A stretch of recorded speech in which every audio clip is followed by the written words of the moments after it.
Diz que está gravando. Diz que vai começar a gravar. Vou guardar aqui ele confirmar para mim.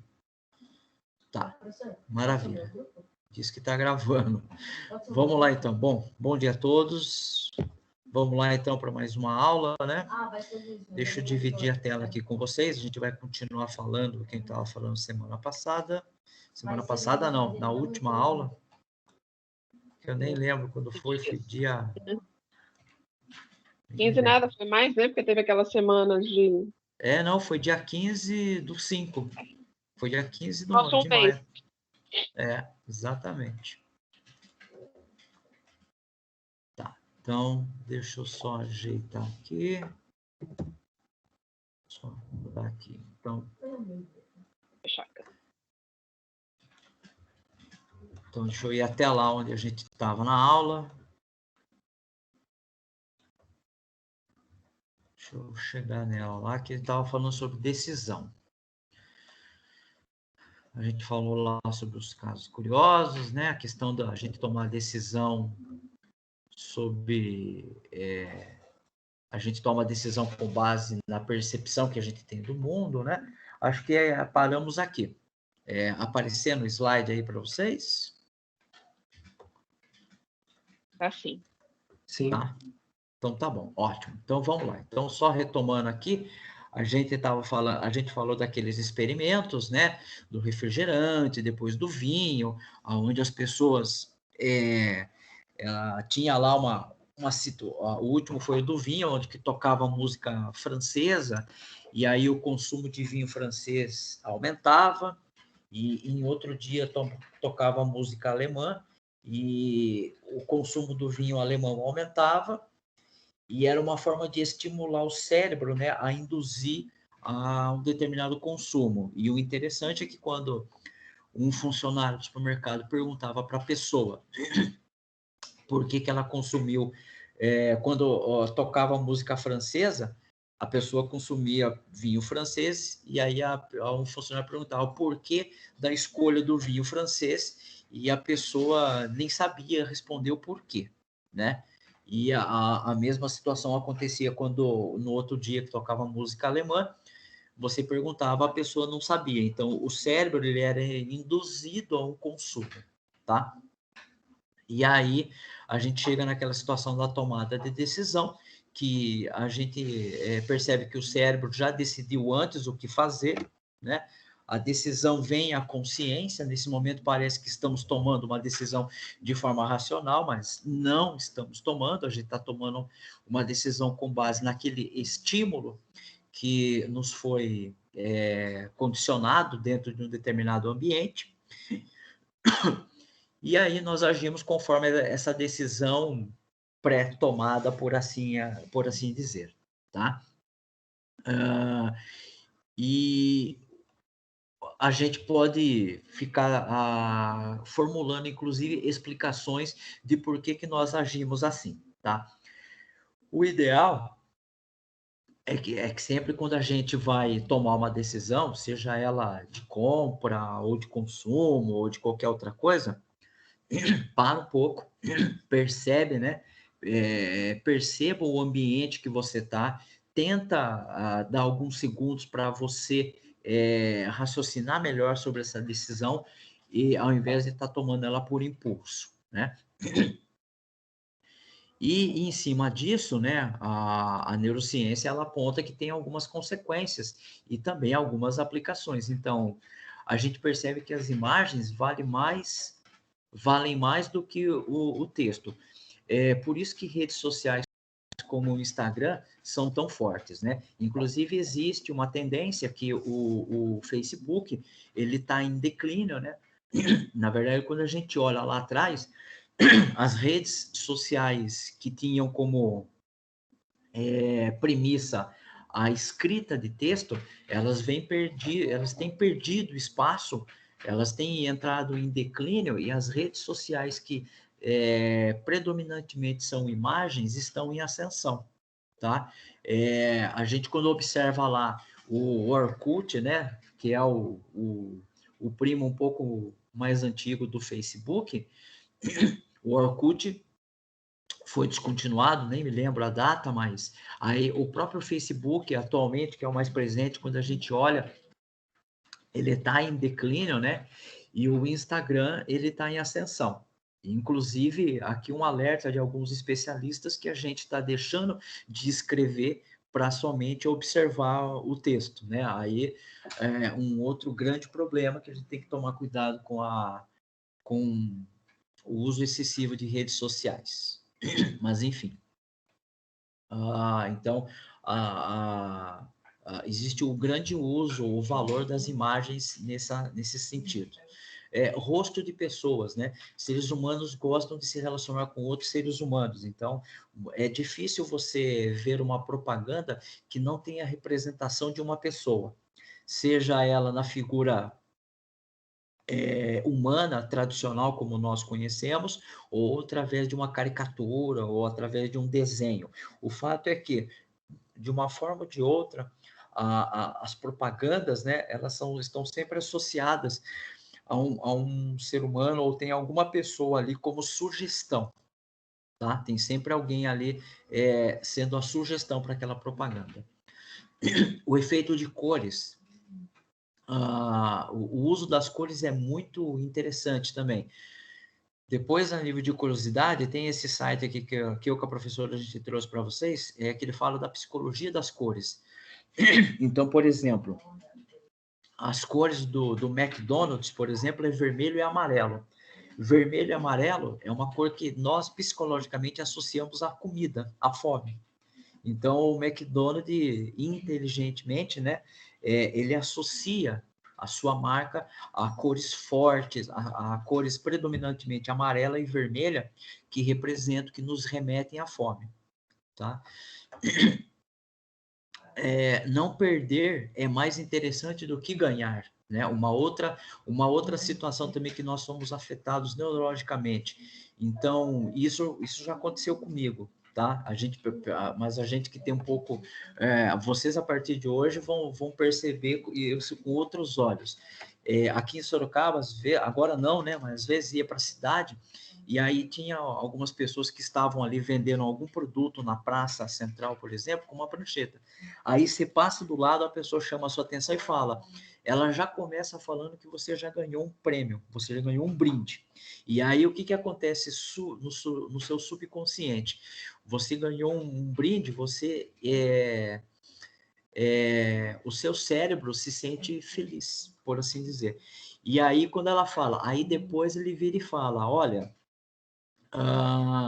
só que você tem que responder, só que eu preciso que você responda esse questionário aqui para você não perder o que você acabou de ganhar. E aí o que acontece? Você primeiro vem psicologicamente dar um prêmio, aí depois você condiciona que esse prêmio ele está condicionado a uma determinada tarefa. E aí você acaba fazendo o uso do preenchimento para não perder isso. Tá? Um outro exemplo são algumas questões de marketing. Hoje virou um processo muito forte de fidelização de cliente. Você vai numa loja e a loja, você vai lá comprar uma camiseta, uma blusa, alguma coisa, a loja vira e fala, sei lá, esse produto aqui custa R$100, ok? R$100 à vista. Mas, se você fizer o cartão da loja, você vai ganhar, ele vai sair para você por R$80. E aí você vira e fala assim, não, mas eu vou pagar no dinheiro. Aí o vendedor reforça, não, sem problema. Se você pagar no dinheiro, é R$100. Ótimo. Se você, mesmo você pagando 100, você pagando à vista, mas se você fizer o cartão da loja, você vai pagar R$80. O que está por trás disso? O que está por trás disso tudo? A empresa, ela está alavancando a sua base de clientes para que em algum momento ela faça uma promoção. Ela está querendo, na verdade, aplicar esse não perder é mais interessante do que ganhar, tá? Então ela está agindo dessa forma aqui para ela ter vamos dizer assim, um volume de clientes grandes na sua base para que no futuro ela mande uma proposta, uma mala direta e por aí vai, tá? Fontes e layouts, né? efeito e influência, formas difíceis de assimilar afetam o nosso julgamento quanto à substância da informação, né? Então, quando a gente começa a ler umas fontes muito estranha, o layout do slide, excesso de cores, isso cansa muito, tá?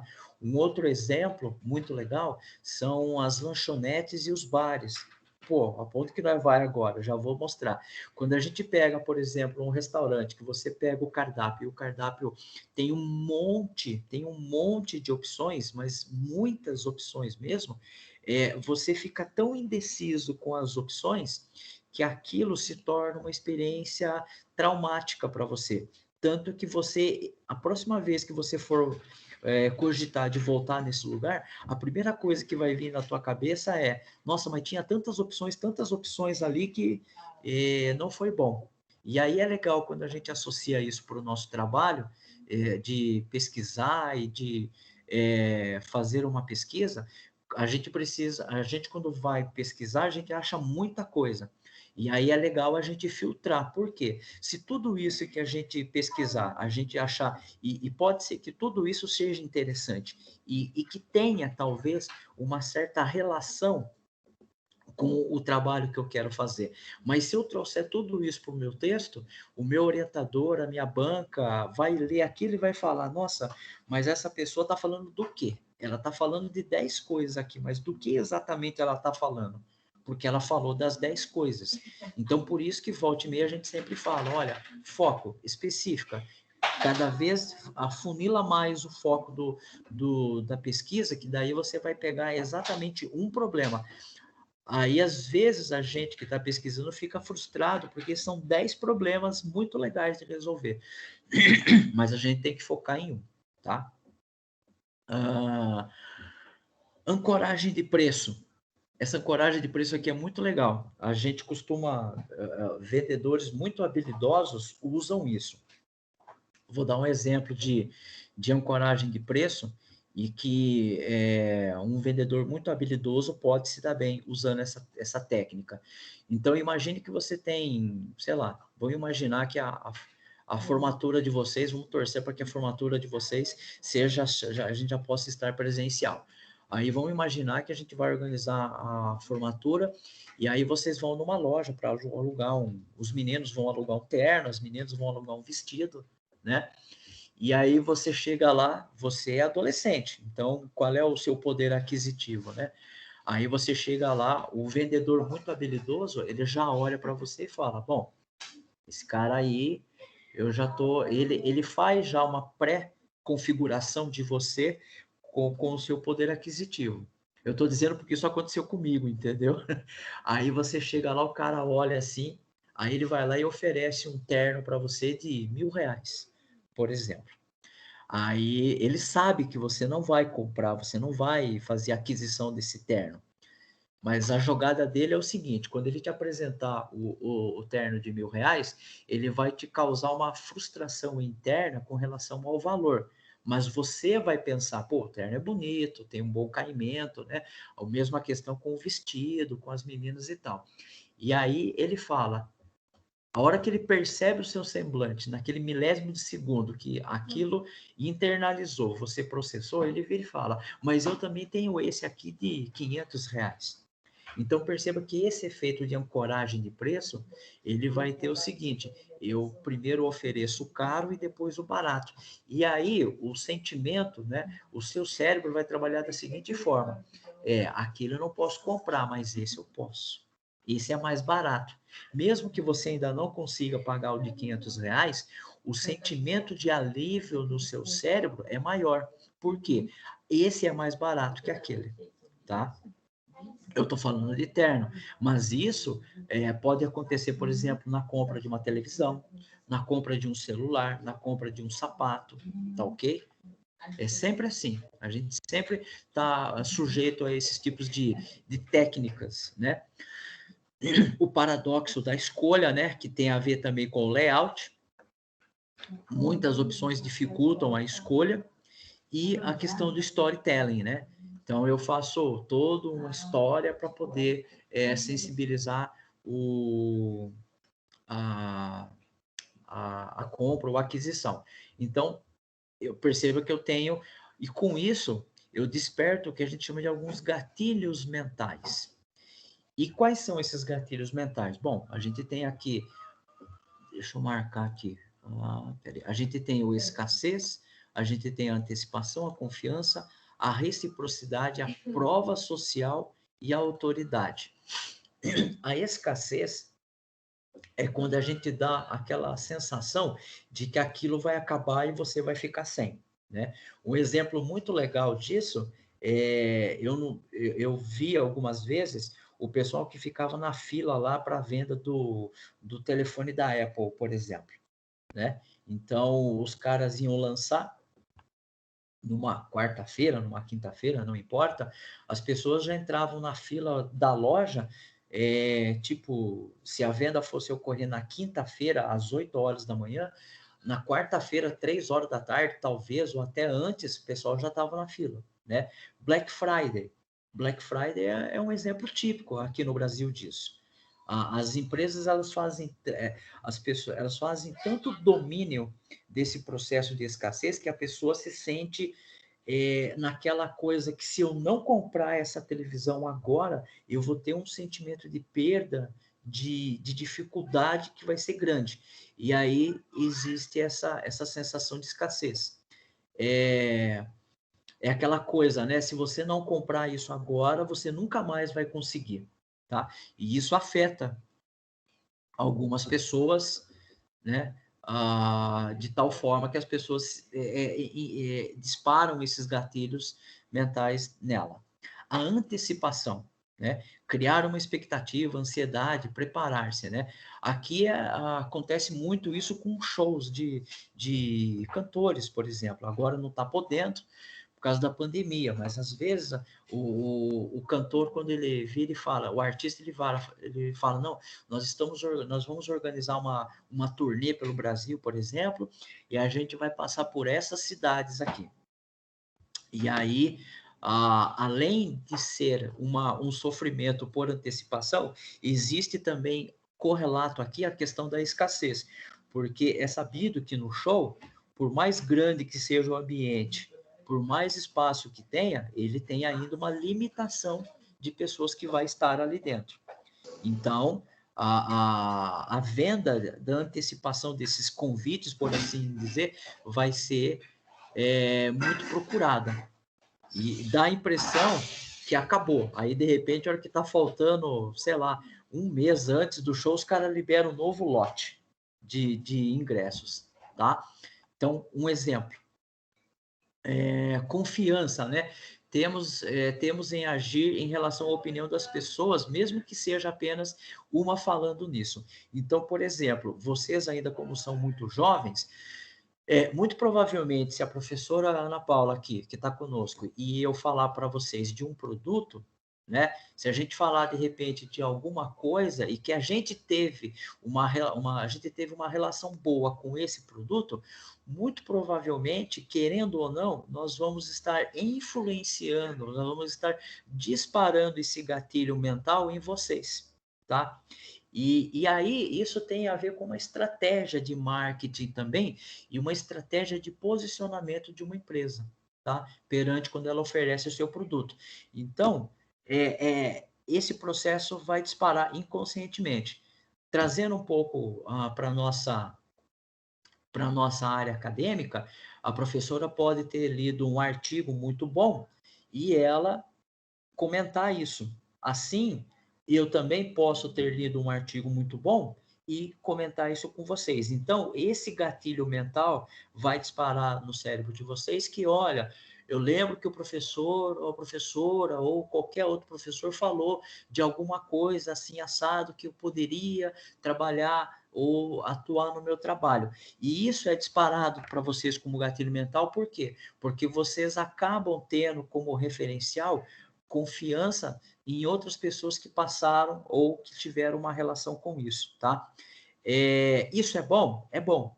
A gente só tem que tomar cuidado da onde vem essa informação, porque, evidentemente, nós aqui estamos tendo muito cuidado com vocês, nós queremos muito bem vocês, mas na vida, de modo geral, nem todo mundo, vamos dizer assim, de um modo delicado, que é o bem da gente. Então, a gente tem que estar sempre filtrando.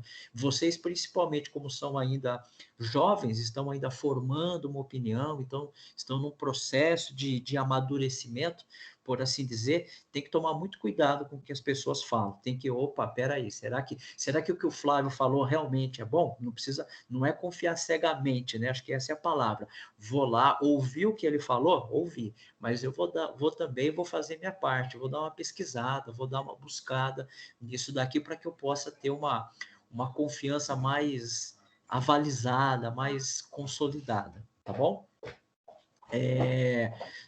A reciprocidade, né? A pretensão e a retribuição, indique um amigo. As empresas usam muito isso no Dia das Mães, por exemplo, né? Existe um apelo emocional, né? Da retribuição. No Dia dos Namorados, que foi aí recentemente, né? Aquela questão, nossa, eu dei um presente, qual é a chance, né? De você receber um presente e como é que ficaria se você não der o presente de volta?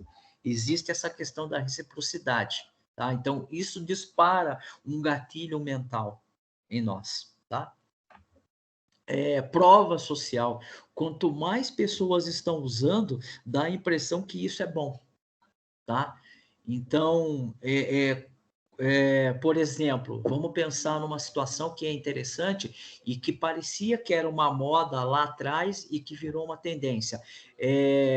O comida vegana, né? Comida vegetariana, certo? Então, vegano acho que é até um pouco mais específico, eu não entendo muito bem, mas eu lembro que há muito tempo, sei lá, acho que nos anos 90, lá em 2000, alguma coisa, começou-se a ter um movimento de comida um pouco mais saudável, né? Comida predominantemente à base de vegetais, e a gente percebe que isso, com o passar do tempo, virou uma tendência de mercado, tá? Mas por que virou uma tendência de mercado? Porque as pessoas começaram a observar e isso começou a ser uma tendência. A gente, no mundo dos negócios, a gente não fala muito prova social, a gente fala efeito manada, né? Efeito manada, a gente usa muito com relação a empresas e investimentos, que quando acontece um evento, por exemplo, na Bolsa de Valores, os investidores tiram o dinheiro de um lugar e mandam para outro. Então, isso é um efeito manada. O efeito manada é diferente da prova social.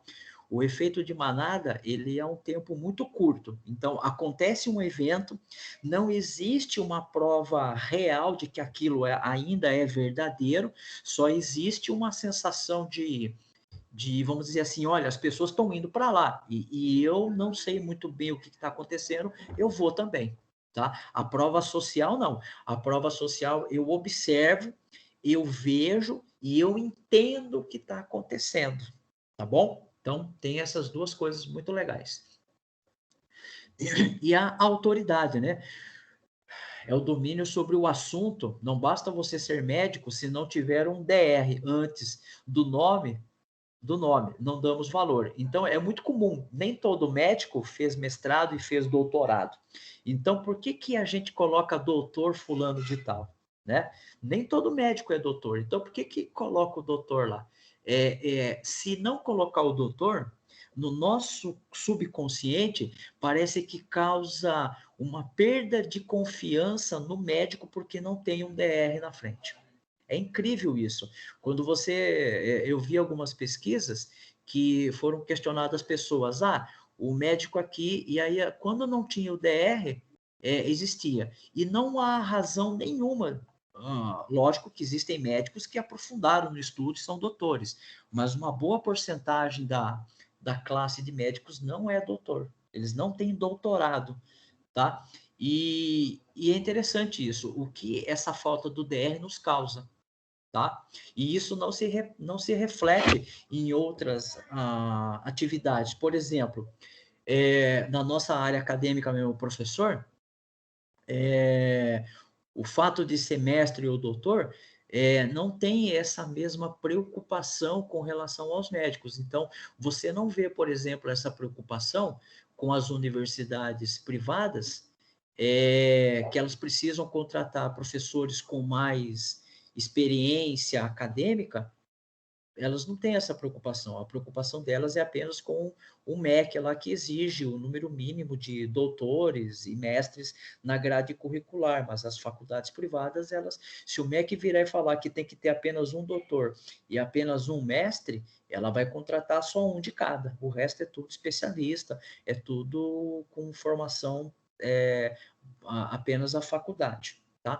Então, essa autoridade, ela nos dispara alguns gatilhos mentais. Se vir, por exemplo, uma pessoa, um político, e ele começar a falar algumas coisas, esses caras, eles têm tanta facilidade na retórica, que é a arte de falar, eles falam de um jeito que, se a gente não tomar cuidado, a gente dispara, no primeiro momento vai disparar o gatilho, e inconscientemente vai disparar o gatilho mental em todos nós, mas nós precisamos, respira fundo, analisa melhor, internaliza, pensa, para ver se isso faz sentido ou não, tá? Então, são gatilhos mentais que nós estamos sujeitos a todos eles, independente da situação, ok? E aí, falando da ética, né? A gente precisa lembrar que todos esses gatilhos mentais aqui, ó, e todas essas consequências e aplicações, elas têm dos dois lados, tá ok? Evidentemente, o marketing, ele trabalha com a questão ética, tá? Então, ele não trabalha no sentido de manipular as pessoas para introduzir um produto, né? É o prospecto, né? A tomar uma decisão que não deseje ou que não precise, tá? O marketing ético apenas facilita a tomada de decisão. Então, por exemplo, eu tenho uma experiência dentro da rede bancária em que não existe uma regra, não existe uma lei para isso, mas existe o que a gente chama de ética. Então, por exemplo, eu presenciei alguns gerentes de banco vender produtos CDB para pessoas idosas, acima de 70 anos, 80 anos. Tá, ok, Flávio, o que é CDB, né? É uma cédula de crédito, um crédito de depósito bancário lá que você faz. O que é esse CDB? Você coloca um pouco de dinheiro todo mês durante 5, 10 anos lá, para você ter uma rentabilidade boa, né? E aí você vira e fala assim, quando um gerente ele vende um CDB para uma pessoa de 80 anos, ele não está sendo de forma ética. Por quê? Tudo bem que a expectativa de vida tem aumentado nos últimos anos, mas o problema do CDB é que ele é um investimento de longo prazo. E essa pessoa, perceba que ela tem uma expectativa de vida que já está minimizada por conta da idade e tal. Então, o CDB, ele é indicado para pessoas de 30 a 50 anos. Antes, pode, 10 a 50 anos, né? Então, dentro do banco, a gente fala no jargão técnico que isso é vender pente para careca, né? É vender pente para careca. Então, não é muito correto, tá? É como você tentar vender uma coisa para uma pessoa que ela nunca vai usar, tá? E se você olhar friamente, se o marketing ele não for ético, ele acaba vendendo uma coisa que você nunca vai usar, né? Quem nunca comprou alguma coisa, uma roupa, um sapato, um produto, que depois parou e pensou assim, né? Por que eu comprei isso? Como é que eu comprei isso, né? Quando a gente faz uma pesquisa a nível disso, não tem quem não levante uma mão. Nossa, pensando, lembrando bem, agora eu comprei uma coisa que, tipo, não fazia o menor sentido naquele momento, não fazia o menor sentido depois daquele momento. Eu praticamente quase nunca usei, né? Aqui com todo, eu às vezes vejo mulheres que compram sapato, por exemplo, né? As meninas que compram sapato. Muitas vezes tem 10 sapatos lá, pode ser que seja uma visão reducionista minha, tá? De homem. Mas, tipo, às vezes, eu lembro que eu sou um homem e tenho mais 3 irmãs. E eu lembro que minhas irmãs tinham vários sapatos. Aí eu pensava, né, nossa, para que tanto sapato? Aí fala assim, não, um sapato é para cada evento, é para cada momento, né? Sei lá, pode ter sentido, mas perceba, será que eu vou usar esse sapato? Quando que eu vou usar esse sapato? Quantas vezes eu vou usar? Pode ser que às vezes a gente compre um sapato apenas para um casamento, um evento, e depois a gente nunca mais usa esse sapato, né? Então perceba que o marketing tem que tomar cuidado com isso. E por isso que é legal a gente saber, nós estamos sujeitos a esses gatilhos, né, para que a gente possa se precaver e para que a gente possa também utilizar ele. Então, esses gatilhos a gente pode utilizar, inclusive, para os nossos trabalhos de TCC, por exemplo, tá? Existem aqui algumas ferramentas gratuitas, eu não vou citar aqui, mas depois vocês podem ver com mais calma. E aí, eu e a professora, a gente queria começar um assunto aqui com vocês, partindo desse sentido, então, que eu preciso motivar, eu preciso apresentar o meu produto, que pode ser o TCC, eu preciso vender ele para o meu orientador, para a minha banca, né? Fazendo um paralelo com a nossa atividade acadêmica. Legal, eu sei que eu preciso fazer isso, já descobri ali algumas ferramentas, algumas coisinhas que podem me ajudar. Eu preciso entender, então, agora, o que é inovação. Né? A inovação, né, é quando a gente introduz um novo produto no mercado ou um novo método. Então, por exemplo, quando a gente pega aqui essas duas figuras, a gente tem aqui uma mala sem rodinha e uma mala com rodinha. Né? O que é a mala com rodinha? O que veio primeiro? Bom, o que veio primeiro veio a mala sem rodinha, tá ok? E o que é a mala com rodinha e com essa alça aqui prolongada? Isso aqui é uma inovação. Mas quando a gente analisa friamente, a única inovação que teve aqui foi colocar uma rodinha, aonde agora eu não preciso mais carregar o peso, eu puxo. É mais leve, é mais fácil, é menos oneroso, tá? E isso é inovação? Sim, isso é inovação, tá? Isso é inovação. É uma forma diferente de você apresentar o produto, tá? Então, por exemplo, quando a gente pega na história, Henry Ford, quando desenvolvia o seu Ford T, Henry Ford, na fala dele, ele dizia o seguinte, você pode comprar o carro na cor que quiser, desde que seja preto. Por que isso? Porque Henry Ford não fazia o carro a não ser na cor preta. Não existia essa preocupação dele em vender o carro em cor diferente na época que ele lançou. Era só preto. Mas eu quero outra cor. Não, outra cor você tem que ir em outra empresa. Aqui eu só vendo carro Ford T, modelo Ford T, cor preta. Mas eu quero outra cor. Não, eu não vendo de outra cor. E ponto final, tá? A partir do momento que você muda a cor do veículo, já é uma inovação? Já é uma inovação, tá? Você já está vendendo um produto numa cor diferente, tá? É muito legal, eu não vou saber agora, mas eu sei de um sapato feminino que a sola dele é vermelha. Só pelo fato da sola, eu não sei o nome do sapato, se alguém souber aí pode falar. A sola dele, por ser vermelha, já é um diferencial, né? E ele é muito mais caro por conta disso. Lógico que tem ali a grife e tal, mas isso é uma inovação, tá? Então, quando a gente perceba que a inovação não é criar um produto novo do zero. Às vezes você já tem um produto com essa característica e eu estou melhorando apenas um detalhe dele. E qual é a proposta do nosso projeto acadêmico, né, do TCC? É justamente isso. É pegar um problema que você identificou, né? Fundamentar esse problema, identificar os problemas, os desdobramentos dessa situação e propor uma possível solução que vai ou de fato resolver esse problema ou vai mitigar ele, vai reduzir o impacto dele, tá? Então, isso é inovação, tá bom? Invenção versus inovação, né? Nem toda descoberta leva a uma invenção. Nem toda invenção leva a uma inovação. Então, perceba que se a gente analisar hoje de forma muito friamente, a gente quase que não tem nenhuma invenção de impacto. Porque todas as melhorias, olha a minha fala, todas as melhorias, elas são provenientes de uma inovação de algo que já existe. Então, é difícil, eu pelo menos não consigo pensar algo aqui. A gente começou a aula aqui falando da vacina, a professora tomou, eu tomei. As vacinas, ela não é uma invenção, ela é uma inovação. É a partir do vírus, né, enfraquecido, através de técnicas que já foram consolidadas em outras metodologias, em outras vacinas, para se desenvolver uma nova vacina, tá? Então, mesmo assim, ela não é uma invenção, ela é uma inovação.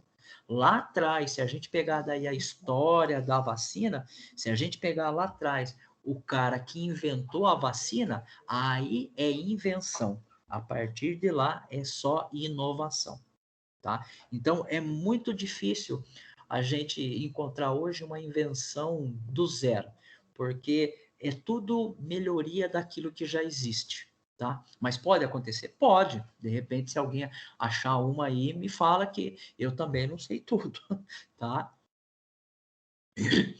E as inovações, elas podem partir da onde? Bom, a inovação, ela pode ser um produto, tá? Ela pode ser um produto. Ela pode ser uma organização. Então, por exemplo, um exemplo de organização são os bancos virtuais, Nubank, Interbank, esses novos bancos Neon, né? O que esses bancos são? Eles são uma inovação em relação aos bancos tradicionais, tá ok? Marketing, né? O marketing ele pode ser uma inovação. Os processos podem ser de inovação. Por exemplo, o fato como nós estamos desenvolvendo as aulas online nesse momento, elas são uma inovação.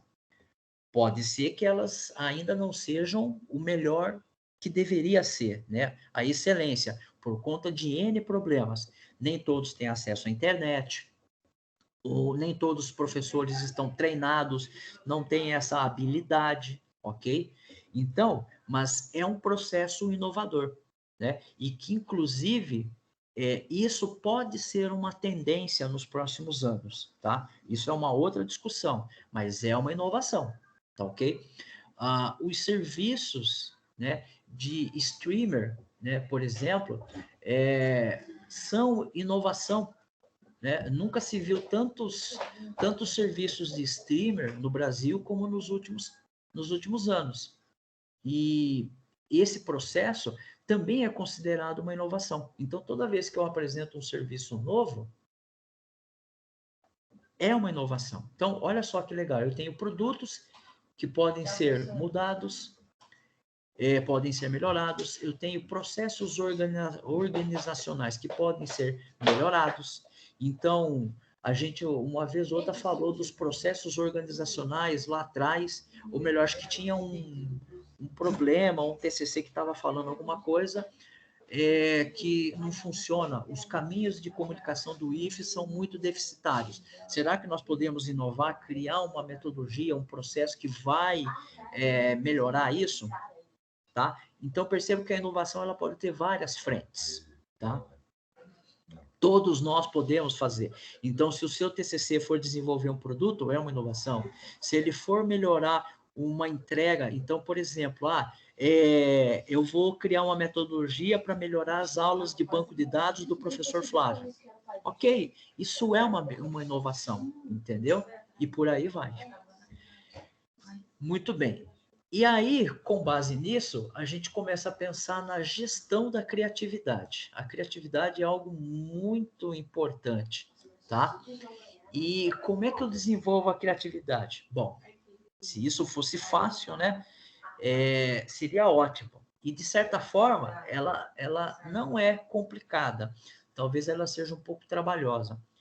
Existem alguns insights, inclusive, que aulas de marcenaria, eu sempre gosto de falar isso, que as aulas de marcenaria são excelentes para trabalhar a criatividade. E por que isso? Porque quando você pega lá um pedaço de madeira, esse pedaço de madeira ele está lá sem função nenhuma. Você pega 1 metro quadrado de madeira e ele não tem função nenhuma. Mas quando você, por exemplo, vira e fala assim, vamos fazer um banquinho, uma mesinha com essa madeira, você tem o trabalho de abstração, você tem que imaginar como é que vai ser a prateleira, como é que vai ser o banco, você tem que fazer medições, você tem que cortar isso, você tem que pensar que isso não é para você, isso vai ter que servir para outras pessoas, e isso vai dar um grau de criatividade muito interessante no sentido de abstração dos problemas, né? E de envolvimento de outras áreas do conhecimento, tá? Então, a criatividade, ela tem alguns segredinhos aí, tá? Então, para a gente gerir a criatividade e a inovação, é preciso ter ideias, né? Identificar boas ideias e trabalhar nas ótimas ideias. E da onde vêm essas boas ideias? Bom, as boas ideias, elas podem vir de qualquer lugar, mas a gente tem que ser, vamos dizer assim, a gente tem que ser apresentado a algumas situações para que elas possam ser boas ideias. Inclusive, tem um livro, De Onde Vêm as Boas Ideias, tem um vídeo, inclusive, de onde vêm as boas ideias, e quando a gente começa a olhar, é fato, eu não vou lembrar aqui com muita exatidão, mas as boas ideias, né, elas surgem das interações humanas. Então, quanto mais as pessoas conversam, mais as pessoas dividem, mais percepções diferentes mais olhares, formas diferentes de enxergar um determinado ponto de vista, vai ser mais amplo. E muitas vezes a ideia que faltava para você construir o seu projeto está na cabeça de outra pessoa. Né? O insight que falta, a peça que está faltando do quebra-cabeça está em outra cabeça. Aí, quando você divide a conversa com outras pessoas, divide as suas ideias, os seus pensamentos, a pessoa vira e fala aquele famosa colocação. Você já pensou nesse jeito? E aí você fala assim, caramba, por que eu não pensei nisso? Porque você tem um ponto de vista diferente do que aquela outra pessoa, tá? Isso é muito legal, tá ok?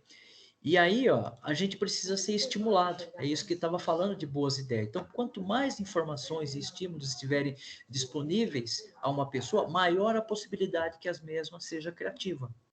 Então, é muito legal, pensando nisso lá no Instituto Federal, esse é um grande problema que nós não estamos conseguindo agora nesse processo de pandemia. Por quê? Quando a gente está de forma presencial, a gente está conversando com vocês, a gente está falando. Nós mesmos, professores, a gente conversa entre si sobre as aulas. E essa conversa, a gente vai trocando experiência. Então, por exemplo, na nossa própria aula aqui, quando eu converso com a professora Ana Paula e ela conversa com a professora Paula e ela conversa comigo, nós trocamos experiência. Então, a professora Paula, ela tem uma história, uma experiência de vida, e eu tenho outra. E quando a gente junta esses valores em comum para a gente trabalhar essas aulas, a gente constrói um denominador comum e fala, poxa, a professora Paula falou assim, nossa, eu não tinha pensado por esse viés. E aí a professora faz algumas colocações e eu falo, poxa, legal, eu também não tinha pensado por esse caminho, tá? Então, por isso que é legal, tá? E a gente tem muitas ideias, tá ok? Então, quanto mais a gente se relaciona com as pessoas, mais a gente conversa, mais a gente fala, maior vão ser os insights que nós temos, tá ok? E da onde vêm essas boas ideias? Bom, o possível adjacente, ou seja, a um passo de nós, a qualquer coisa que está a um passo de nós, uma pessoa, né? Um programa de televisão, um comercial, alguma coisa que você leu num artigo, numa revista, né? As redes líquidas, né? Relacionar-se com pessoas diferentes. Por que viajar, né? Por que conhecer lugares diferentes é tão gostoso? Porque você conhece pessoas diferentes, você conhece culturas diferentes, você vivencia histórias diferentes, né? E às vezes não precisa ir muito longe, não. Eu fui aqui em Sorocaba, tem lugares muito próximos, né? Eu dá uma experiência própria. Eu gosto muito de pescar e infelizmente agora com esse processo eu Eu já tinha deixado de ir um bom tempo antes da pandemia, porque meu mestrado estava tomando muito tempo, e aí com a pandemia isso agravou mais. Mas o fato é que sempre quando eu ia pescar, eu encontrava pessoas diferentes. E aí você conversa com as pessoas diferentes dos assuntos mais diversos possíveis, né? E isso vai trazendo um repertório de vivência, de conhecimento, tá? Então isso é muito legal. E vocês, alunos também, vocês têm um repertório, né? E esse repertório vai se somando dia após dia, conforme hoje, muito provavelmente, se vocês fizerem uma análise do passado, quando vocês estavam lá no ensino fundamental 1 e vocês conheceram pessoas, vocês mudaram o repertório, vocês agregaram novos valores e também agregaram novos defeitos. Isso é fato, tá? Não vamos aqui ser hipócritas. Quando vocês saíram do Fundamental 1 e foram para o Fundamental 2, vocês tiveram outras experiências, boas e ruins, que agregaram isso à trajetória de vocês. Quando vocês vieram para o Instituto Federal, vocês também agregaram experiências boas e ruins, tá? Não só experiências boas. O legal é que a gente tem que pegar as experiências boas e tentar potencializar elas. E quando vocês saírem do Instituto Federal e forem para a faculdade, vocês também vão ter outras experiências boas e ruins, tá bom? Intuições e pensamentos flexíveis, né? Aquela coisa, nossa, eu acho que aqui deve ter algum problema. Isso é uma intuição. Então, eu posso, a partir de uma intuição, não única e exclusivamente na intuição, mas a partir de uma intuição, eu posso ter um dispositivo deflagrador que eu posso, a partir dessa intuição, buscar uma ideia. Eu acho que eu já falei para vocês que eu uma vez estava assistindo televisão e vi uma reportagem de Itapetininga que o banco de leite materno estava tendo problema de quantidade, de ter, né, leite materno. E aí, a hora que eu vi aquela reportagem, na hora eu falei, nossa, vai dar um projeto de TCC legal aqui para pesquisar isso, né? Porque de um lado eu tenho as pessoas que precisam leite materno, certo? São as mães, que tiveram recém-nascido e por N problemas que não cabe aqui, elas não produzem leite materno. E você tem as mães que tiveram bebês, estão com bebês recém-nascidos e que têm leite materno em abundância, né? E essas pessoas poderiam doar para isso, mas como é que eu facilito, como é que eu facilito esses dois lados de se encontrarem, tá? Então, aqui é uma intuição também. Será que dá para ter uma boa ideia com base nesse problema? Né? A serenidade, né? É a capacidade de descobrir coisas boas por mero acaso. Então, às vezes, você está vindo para a escola de ônibus e você percebe ali uma situação, né? Será que, por exemplo, né, eu poderia... Vamos pensar assim, será que eu poderia, por exemplo, criar um serviço no futuro onde o idoso poderia reservar uma vaga de carro numa zona azul próximo do banco onde que ele vai resolver um determinado problema burocrático? Não só no banco, mas de repente, imagine que eu tenho vagas que são compartilhadas, mas que elas podem ser compradas, elas podem ser alugadas temporariamente por um aplicativo do celular, sei lá, estou chutando aqui, entendeu? E o que eu acho mais importante de todos, aprender com os erros, né? Tem gente que se frustra com os erros, tem gente que tem medo de cometer os erros, mas os erros são uma ótima oportunidade da gente aprender de como não devem ser feitos, tá? Então, muitas vezes, às vezes até nós, professores, somos preocupados em um aluno não errar. Não, pelo contrário. Deixa o aluno errar, deixa ele cometer o erro. E depois que ele cometer o erro, vamos mostrar, vamos ajudar ele a entender por que ele chegou nesse erro. Melhor do que entender o erro é entender por que eu cheguei nesse erro, né? As próprias vacinas, né? As próprias vacinas, elas tiveram problemas, né? A vacina da Covid-19, ela não foram resolvidas em uma semana. Muito provavelmente, os cientistas que trabalharam nesse processo, eles pegaram, né, o vírus enfraquecido e eles fizeram vários testes. E dentre esses testes, muito provavelmente nas suas amostras ali, né, não sei se é clínica, enfim, as amostras ali, elas morreram, o que acabou inviabilizando a pesquisa por aquele caminho. Então, se o vírus morreu por uma forma que também matou o seu hospedeiro, que somos nós, por assim dizer, aquele caminho não é o certo. Então, peraí, o que eu fiz de errado que para mim seguir um outro caminho eu não posso fazer a mesma coisa? É a dose? É a quantidade? Né? É, a forma como foi feita o medicamento? Então, os erros são importantes, né?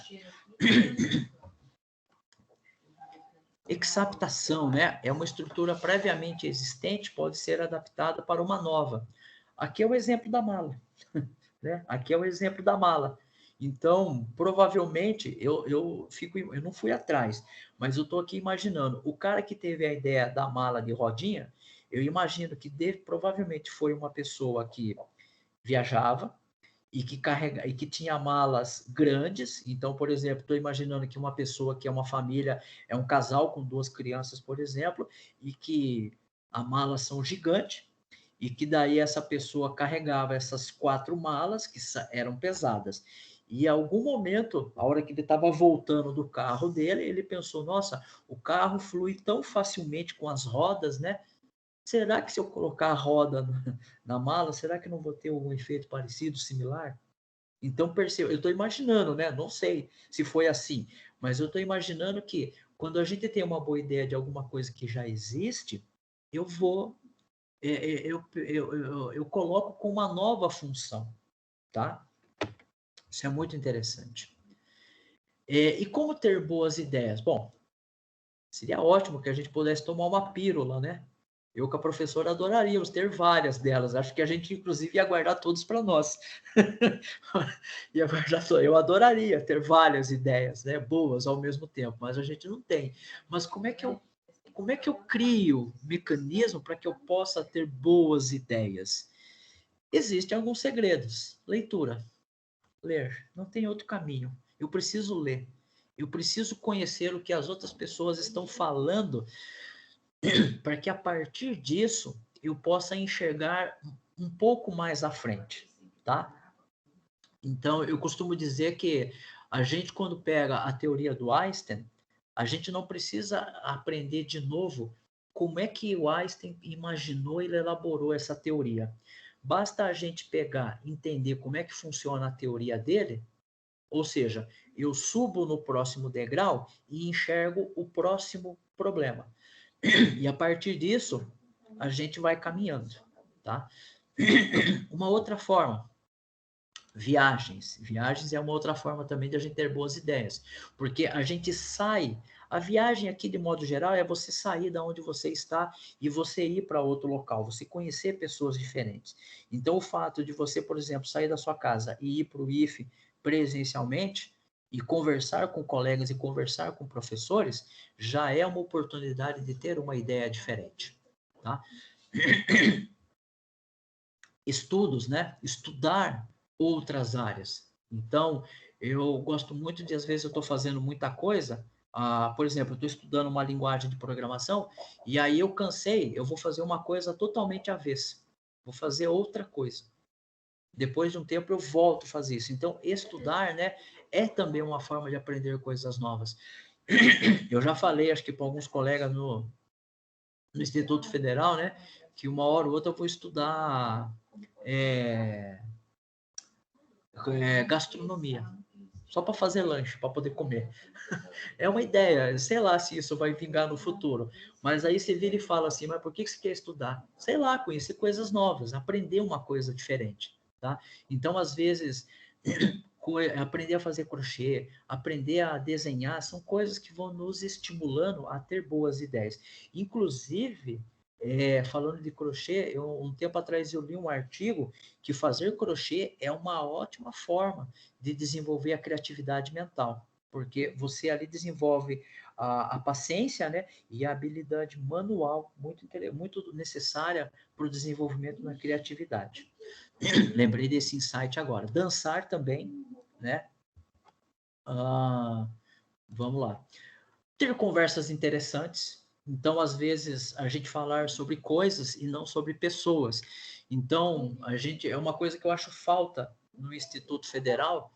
E imagine que a gente pudesse ter um momento para conversar sobre as coisas que estão acontecendo no mundo, né? Ter uma aula própria disso. É muito legal, porque daí você começa a falar experiências, você começa a falar, poxa, não com o intuito de aprofundar, certo? Mas o intuito de ser superficial e falar, poxa, mas isso vai ter um desdobramento aqui, vai ter um desdobramento ali, né? E aí você vai. Eu estou fazendo um projeto de mestrado e teve uma professora que colocou uma coisa muito legal. Então, eu estava fazendo um projeto para verificar umas coisas, e aí eu dei como insight pular corda. E aí essa professora deu um insight muito bacana que eu não imaginava. Ela falou que desenvolver atividade física nas crianças é uma forma de deixar a coordenação motora fina, ou seja, melhorar os movimentos do corpo humano. E isso vai se refletir na qualidade da escrita dela. Aí eu falei, caramba, né? Isso é muito legal, tá? Então perceba que essa conversa interessante que eu tive com ela me deu umas ideias muito legais de projetos futuros, né? Então, por exemplo, uma coisa que poderia ser investigada no TCC, será que a prática de esportes ele pode melhorar a escrita das pessoas, né? Isso é uma pergunta. Se isso é verdade ou não, tem que ser investigado. Mas deu uma ideia que pode, uma hipótese que pode ser investigada. Tá? Assistir a filmes e documentários. Eu gosto muito de assistir documentário, né? Eu assisti um, inclusive, muito bacana, que tem no Netflix, se vocês tiverem a oportunidade, é A Era dos Dados. Mas, na verdade, o nome dele em inglês é Conectados, né? Eles traduziram para português, não ficou muito legal. Mas, enfim, A Era dos Dados. O cara, ele traça algumas... Eu descobri que a areia do deserto, né? Eu não sabia. Depois eu fui atrás de forma superficial e é verdade. A areia do Saara é muito rica em nutrientes. E aí, com os ventos, a areia do Saara vem parar aqui na floresta amazônica. E isso é tão importante que o solo da floresta amazônica ele é muito pobre em nutrientes. Por quê? Porque como chove muito, a incidência da umidade lá é muito alta, então essa umidade lava o solo. Então, esse fato da areia esses fragmentos, né, de areia do deserto caírem, que é muito rico em nutrientes, cair aqui na floresta amazônica, ajuda a ter esse desenvolvimento que a floresta amazônica tem.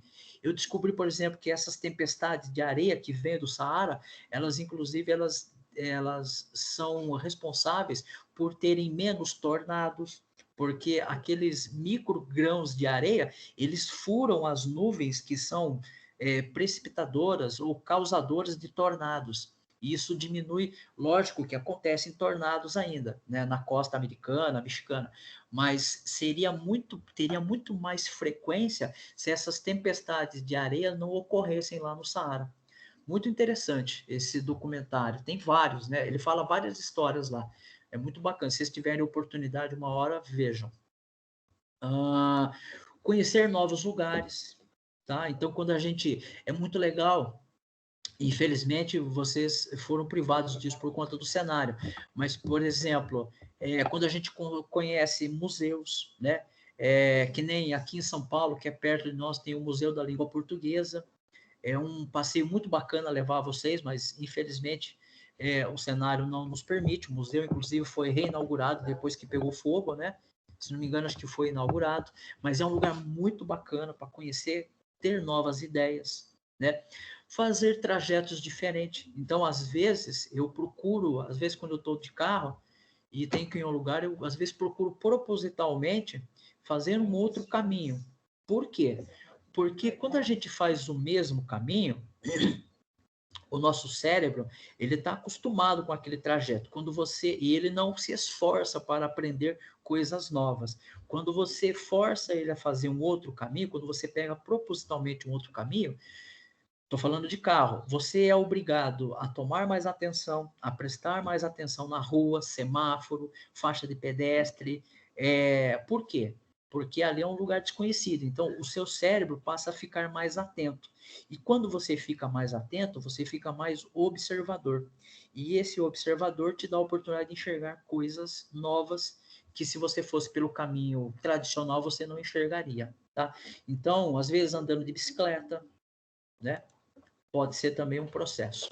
Evidentemente, tem que guardar as devidas limitações. Ah, professor, mas o meu ônibus sempre faz o mesmo caminho. Aí não tem o que fazer, certo? Mas, por exemplo, às vezes descer um ponto antes, descer um ponto depois, ajuda até a fazer uma caminhada, uma atividade física, né? E o que eu acho mais importante, expor-se a novas ideias. Não ser, não escutar as pessoas falarem, né? Tipo assim, eu não quero saber o que você sabe.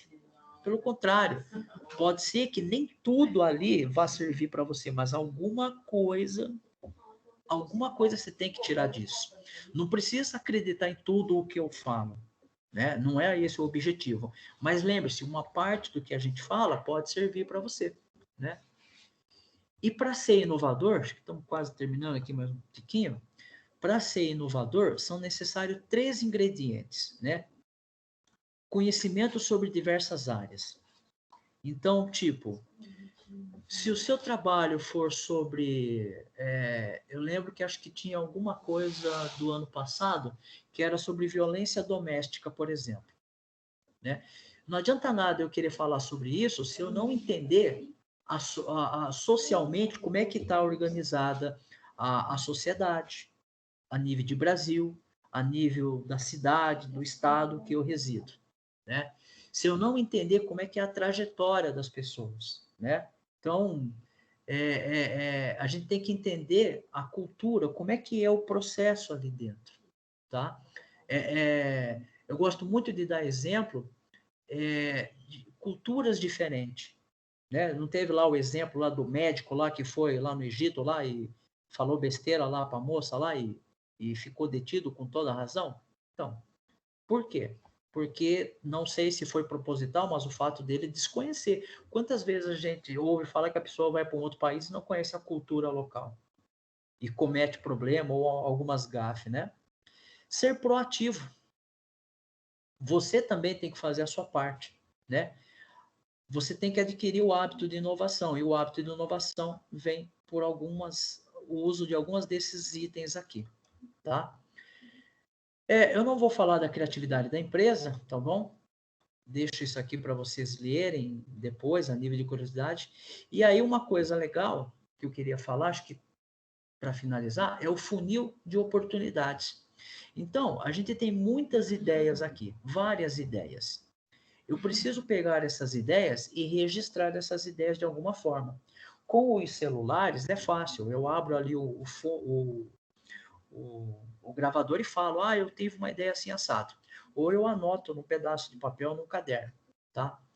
Depois que eu fiz o registro, eu faço a avaliação dessas oportunidades. Será que essa ideia é boa? Será que o meu orientador vai enxergar essa ideia como interessante? Será que ela tem um propósito? Né? E aí eu faço a viabilidade, né, do projeto. E, evidentemente, eu vou fazer a seleção agora do que vai acontecer, tá? Eu acho que tá bom por aqui, professora. E aí, no próximo encontro, a gente fala sobre gestão do tempo. Deixa eu parar aqui. Tudo bem, pessoal? Tranquilo? Alguma dúvida que ficou aí que a gente pode explanar um pouco melhor? Pediu para avisar que não vai... Não, tudo bem. Maria Clara pode assistir depois. Ok, Júlia já deve ter ido. Né? Acho que era isso. Professora, quer colocar alguma coisa? Não, Fábio, acho que os meninos têm que agora, pessoal, vocês têm que buscar encaixar, né, o que for. Tem bastante informação, né, da aula passada, dessa, mas vão tentando aplicar os projetos de vocês, né, o que é possível, o que se encaixa. Eu acho que o professor Flávio tocou num ponto bem interessante hoje, que é a questão da ética, né? Quando a gente está produzindo, pensando um produto, seja ele um aplicativo, seja ele um equipamento, ou, né, um objeto propriamente dito, ou um serviço, ter em mente, né, essa questão ética, porque hoje parece que tudo é válido para vender, né? A impressão que eu tenho, às vezes, quando a gente está no comércio, querendo, como consumidor, na posição de consumidor, tudo é válido para vender. Vale tudo, o negócio é vender. Os funcionários são pressionados muitas vezes, né? Eu me lembro, o professor Flávio citou a vivência do banco, né? E eu me lembro de uma experiência como consumidora, que eu estava numa loja da Vivo aqui, em Itapetininga, e eu estava sendo atendida num guichê e tinha uma senhorinha no guichê do lado. E enquanto a moça resolvia o meu problema, que normalmente demora um século para eles conseguirem resolver qualquer coisa, muitas vezes, né? Eu fiquei escutando a conversa, sem querer, porque estava do meu lado, não tinha jeito, escutando a vendedora falando, vendendo um pacote para uma senhorinha que tinha uma série de coisas que ela jamais ia usar. Não faz sentido. Né? Mas ela estava, assim, convencendo realmente aquela senhora de que aquilo era útil para ela. Era um pacote caro, sabe? Eu falei, poxa, sacanagem, né? Porque ela tá vendo que é uma pessoa que não vai usar tudo isso que tá o pente sendo pra oferecido, careca, né? Exatamente, é o pente para careca. É uma coisa que não é ética, né? A gente sabe que ela tem que vender, mas ela também... o interessante é que se você que a gente tenha essa consciência e ofereça para algo com ética, que seja realmente... que vai realmente ser útil para aquela pessoa, né? Para que ela não se sinta enganada, porque eu fiquei pensando, falei, depois na hora que essa senhora percebeu o quanto ela está gastando e o quanto ela foi enganada, isso vai se virar contra a própria empresa, porque ela não vai mais querer e ela ainda vai sair falando mal, né? Sim, sim. Porque eu me coloco nessa posição, porque eu ficaria muito pé da vida e ainda iria denegrir, assim, não iria indicar para ninguém, né?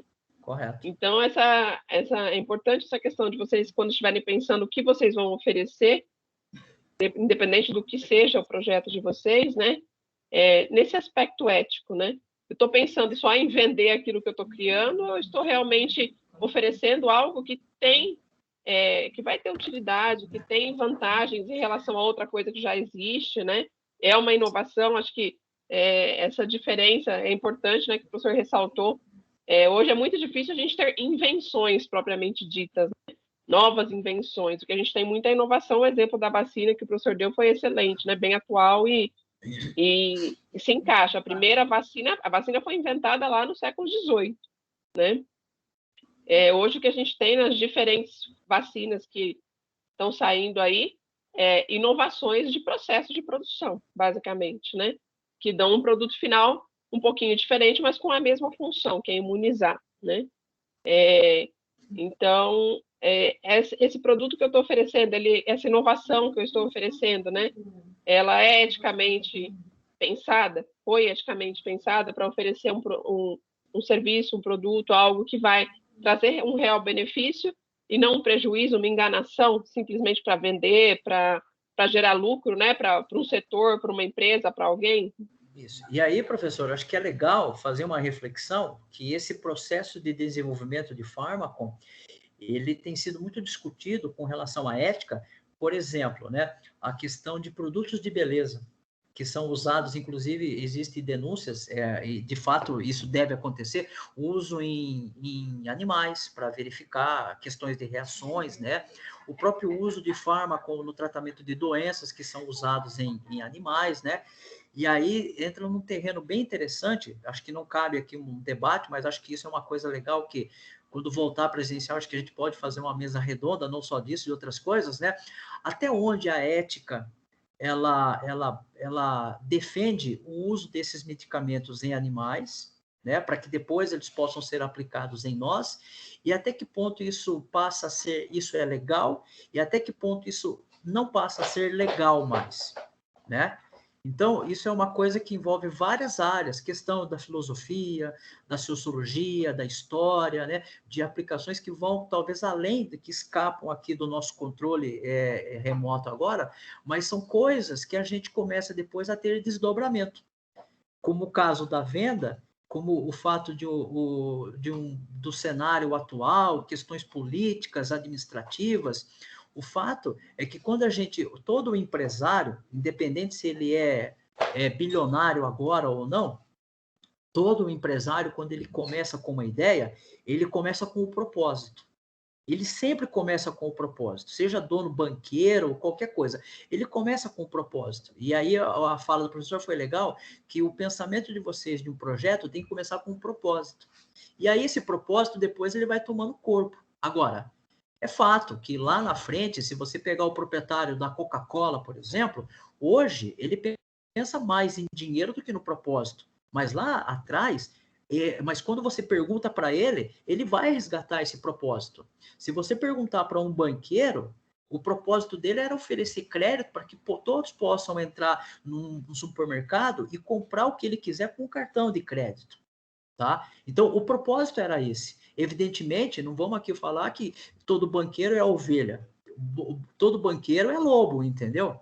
E numa terra de lobos, são poucos lobos, tem mais presa do que predador. Agora, nós que estamos de um certo lado da corda, a gente precisa entender esse cenário, como a professora falou. Eu preciso começar a entender para que eu possa me cuidar disso. Mas até que ponto uma atividade, seja ela acadêmica, científica, no caso ou comercial, até que ponto essa ética ela vai e volta? Até que ponto ela é legal ou ela passa a ser não mais legal? Né? Só fazer um parênteses aí de um exemplo. Esse exemplo que você usou dá uma discussão bem interessante, né, dos testes em animais, porque muita coisa hoje pode ser evitada, mas será que dá para evitar 100%? Tudo. Né? Então. Será que algum de nós aqui tomaria uma vacina, por exemplo? Vou usar o exemplo da vacina, que foi só testada em simuladores, Então. Não foi testada em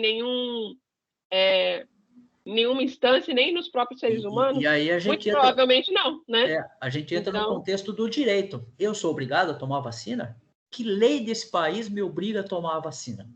Por que eu tenho que tomar? Não, eu não quero. Então faça uma lei. Se tiver uma lei que me obrigue, volte e meia a gente vive falando, tem que tomar, mas espera um pouquinho, eu não quero ser apologia a nada, mas não existe uma lei. Eu tomei a vacina e recomendo que todos tomem, mas não existe uma lei que mande você tomar. E se surgir uma lei, essa lei vai ser contestada.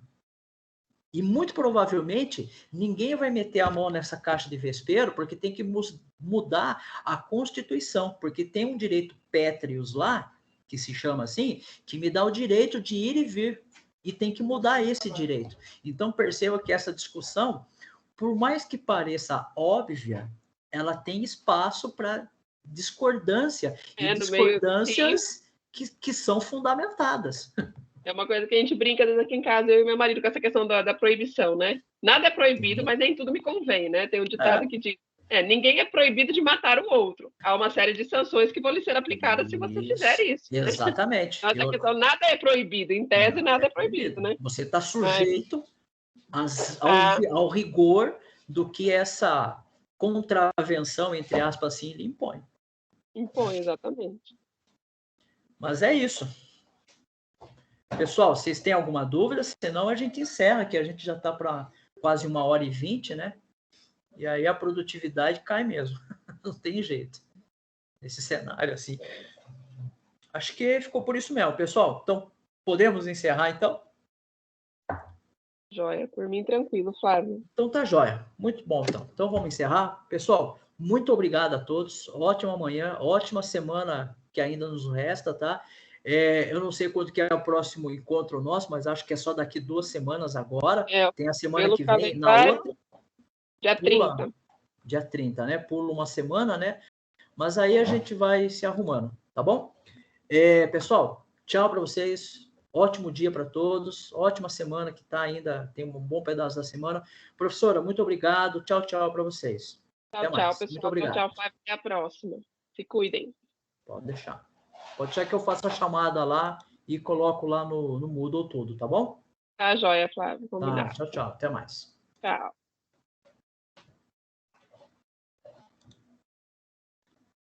Obrigado, pessoal. Tchau para vocês também. Ótima semana para todos nós.